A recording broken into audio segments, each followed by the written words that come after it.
needed to learn to pace myself. I needed to learn to run a marathon and not a sprint, because the recovery after such a big event is always going to be a marathon.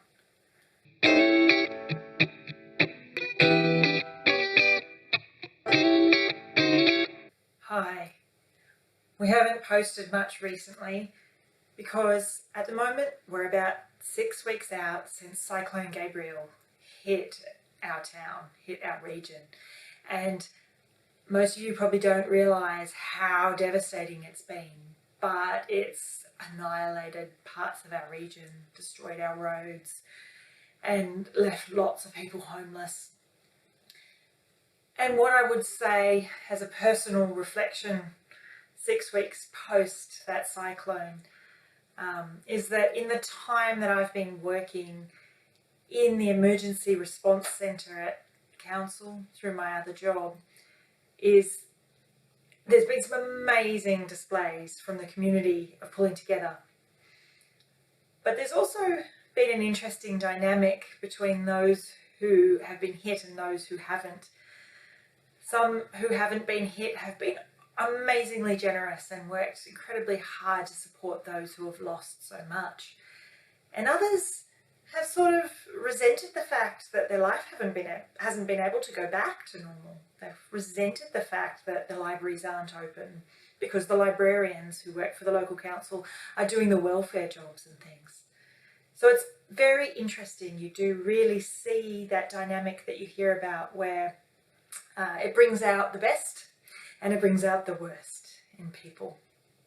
But the other personal reflection that I have is that I feel that I and my colleagues are all quite tired, and not the type of tired that you can just take a couple of days off or have a sleep in and get over.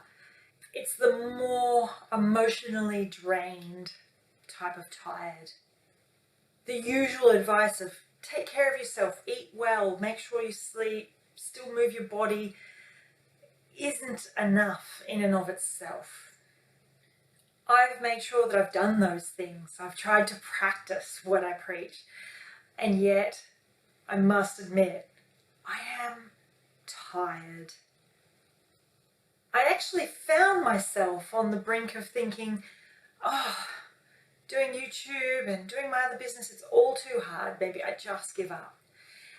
And when I said that in my head, I thought, I really am tired. That was a real signal to myself.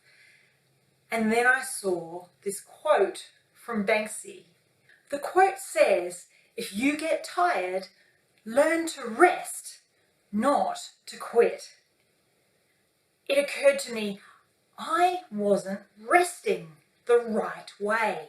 I needed to learn to pace myself. I needed to learn to run a marathon and not a sprint, because the recovery after such a big event is always going to be a marathon. Anyone who knows me knows I have a habit of starting new things and starting with great vigour and excitement, running through the gates, and then I run out of steam, and then I just want to quit, have a break, and start something new. But this time, I need to not do that. So how do you rest while you're on the journey? I dove into reading all my favourite people and reflecting on all of the things I've learnt over the years as a professional coach when I've seen other people wear out. And I've decided I'm going to focus on 3 specific areas to make sure that I learn to rest on the journey. Firstly, I need to set realistic goals. I'm really good at setting stretch targets for myself. And I set the stretch target to see how far I can get. And I get a lot done as a result of those stretch targets. But now is not the time for those stretch targets. Now is the time to be a little bit more realistic and a little bit kinder to myself. So instead of doing a video every week, I probably need to do a video every second week. And therefore, after 3 months, I've got 6 videos. Instead of after 2 or 3 weeks, I've burnt out and I've only got 2 videos. The next thing I need to remember is to celebrate the wins along the way. I'm used to working in projects, and so I'm used to setting everything up so that you're working flat out the whole way through, and then when you get to the end of the project you go yay and you have your big celebration. But that's not going to work in this case, because this recovery is going to be going for a long time, for years. We need to be celebrating those little victories along the way and making sure that we're actually having a bit of fun along the way, because every time we do those celebrations it's going to make that dopamine hit work in my brain and going to keep me motivated to keep going. And that brings me to my final point: Kaizen, or progress, not perfection. I've always really loved this concept, and I'm not really a perfectionist in very many things at all, so I've always felt like I was pretty good at doing progress, not perfection. But it occurs to me that I don't acknowledge the progress enough as I go along. I'm always thinking about what's that next step, what's the next step, what's the next step, which is part of progress. But the other thing about living Kaizen, about living progress, not perfection, is acknowledging how far we've come each step of the way. Acknowledging that, yeah, there's a big, long road ahead of us, but look at how far we've come. And each step, even if it's 3 steps forwards, 2 steps back, is getting us closer to the end where we feel like we've recovered. And so it's acknowledging each of those steps. So now, when I look down the barrel of a couple of years of recovery from Cyclone Gabrielle with my wider community, I can lift my head and not sag my shoulders, which is what I was doing.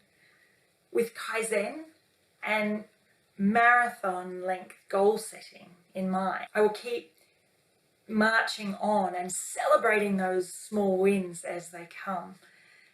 And I do have a bit more of a pep in my step. And it's going to be a long road and it's not going to be easy. But I can safely say I really don't feel like quitting. So hang in there with me.